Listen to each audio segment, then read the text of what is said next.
Ishan Public School, Rahua Mustafabad, Azamgarh, affiliated to CBSE New Delhi. At this school, discover your potential with excellent teachers and top-notch facilities. The indoor assembly area for 3,000 students is enclosed to protect from sun, rain and dust, and it's well equipped with multiple fans for effective cooling. The school has a spacious and beautiful playground which includes kabaddi court, volleyball court and basketball court. The school provides good care for students with a 5 to 6 bed medical room for health issues. थोड़ा सा size का issue है, थोड़ा और better हो सकता था। अब अपनों की पसंद नापसंद का ख्याल तो अपनों को ही रखना होगा ना। पसंद आपकी, वक्त आपका। इजूशा डायमंड ज्वेलरी, हमारा सपना अब हर कोई पहन सके हीरा।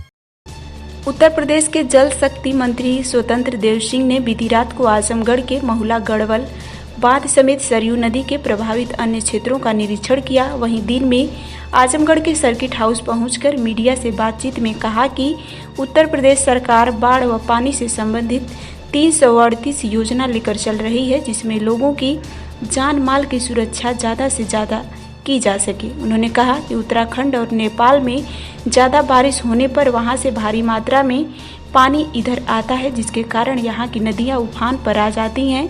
पिछले दिनों पीलीभीत, शाहजहांपुर, लखीमपुर खीरी में अचानक से कई लाख क्यूसेक पानी नदी में छोड़ना पड़ा। इससे अचानक से पानी का लेवल बहुत ज़्यादा हो गया। कई जगह लोग फंस भी गए थे, लेकिन एनडीआरएफ और पुलिस ने राहत अभियान चलाकर लोगों की जान बचाने का कार्य किया। जल शक्ति मंत्री ने कहा कि उत्तर प्रदेश सरकार लगातार लोगों के हित में काम कर रही है। उन्होंने कहा कि उत्तर प्रदेश सरकार बिना भेदभाव के सभी के हित में योजना लागू कर रही है। कई लोगों को आवास दिया है, करोड़ों लोगों को आवास देना है, नौकरियों में भ्रष्टाचार खत्म किया है, पारदर्शिता लाई है।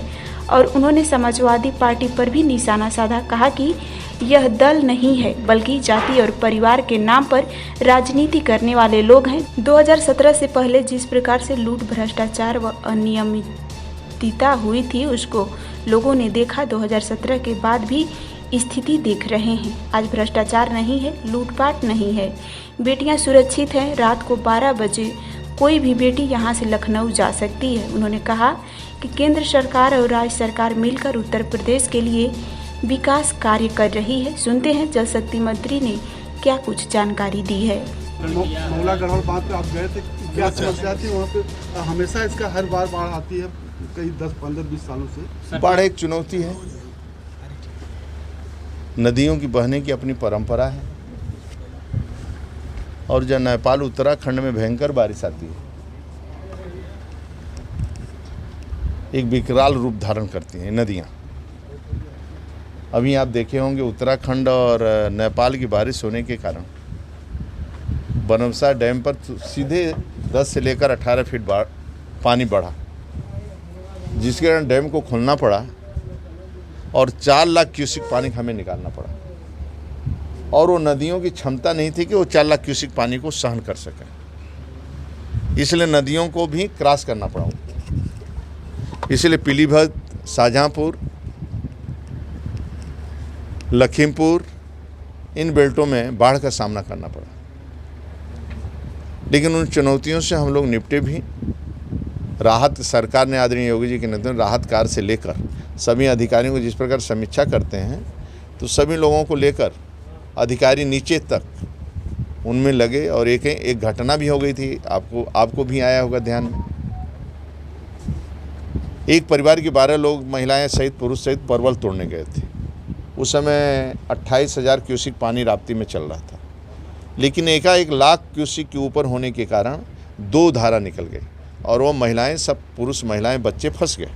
लेकिन एक महिला ने 100 नंबर पर डायल किया, पुलिस ने त्वरित कार्रवाई किया और पुलिस 2.5 घंटे के अंदर किसी तरह उस महिला से कहा टार्च जलाओ, दिखाई नहीं दे रहा, अंधेरा का समय था, और टार्च जलाई और किसी तरह 2.5 घंटे में ढूंढकर फिर एनडीआरएफ की टीम, बाकी पीएससी की टीम, सभी लगकर सभी लोगों को जान बचाने का काम किया, जिसका वो सुरक्षित बाहर निकला। आदरणीय योगी जी श्रावस्ती में जाकर लोगों का सम्मान किया पीएससी के टीम को, बाकी लोगों का भी। तो इस समय हमारे राज्य के अंदर 338 परियोजनाएं चल रही हैं, जिसके कारण बहुत से गाँवों को हम सुरक्षा प्रदान कर रहे हैं। आगे और जहाँ जहाँ कठिनाई आएगी उनको भी देखना है कि कटान ना होने पाए, क्योंकि कटान कहीं ना कहीं होगा। जब ये सरयू और राप्ती उतरती हैं तो काटती हुई उतरती हैं, तो ये स्वाभाविक है। तो जब नेपाल और उत्तराखंड में बारिश होता है, इन नदियों में हमेशा पानी आएगा और हमेशा संकट का रहता है। लेकिन उस संकट को पिछले आदरणीय योगी जी के आने के बाद 17 से लेकर अभी तक हम लोग कोशिश करते हैं कि न्यूनतम नुकसान हो और जनधन हानि न हो, ज़्यादा से ज़्यादा उसको करते हैं। इसी कारण यहाँ कल भी देखे थे, जहाँ बाढ़ का हमारे काम है वो ज़मीन पर दिखाई देते हैं। हमारे 338 परियोजना आज हमारी तैयार है, जिसके कारण उन स्थानों पर सुरक्षा महसूस होगा और वहाँ कटान नहीं होगा।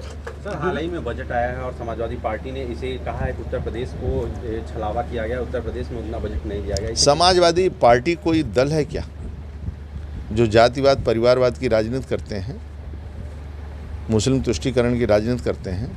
17 के पहले उनका शासन आपने देखा है इस राज्य के अंदर, 17 के पहले देखा है, उनका बजट देखा है, उनका भ्रष्टाचार देखा है, उनका लूट देखा है, उनका अत्याचार देखा है, उनकी बिजली देखा है, न बिजली न लाइट न रोड न सड़क आपने देखा है स्वयं।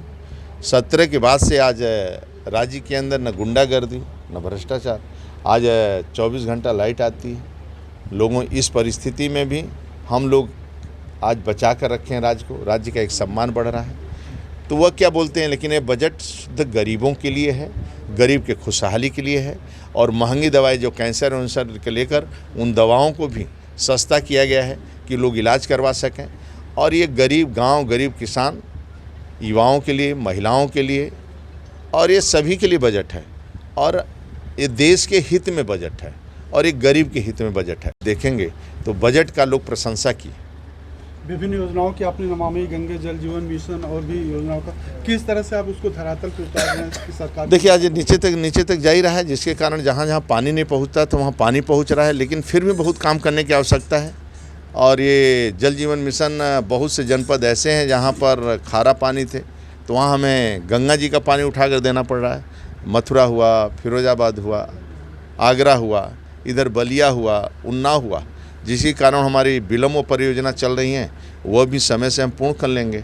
बाकी भी समय से पूर्ण करने का कोशिश कर रहा हूँ कि समय से पूर्ण हो जाए। लोकसभा चुनाव की हार इस पर आपका क्या कहना है? कोई कुछ नहीं कहता है। सरकार और संगठन दोनों मिलकर जनता की सेवा में लगा है और जनता की खुशहाली के लिए। आप मेरे को बताओ, इस राज्य के अंदर आज गरीबों का पक्का मकान बन रहा है, करोड़ों लोगों का पक्का मकान बनाना है। ये कौन कर रहा? कोई भेदभाव नहीं, नियुक्तियों में कोई भेदभाव नहीं है।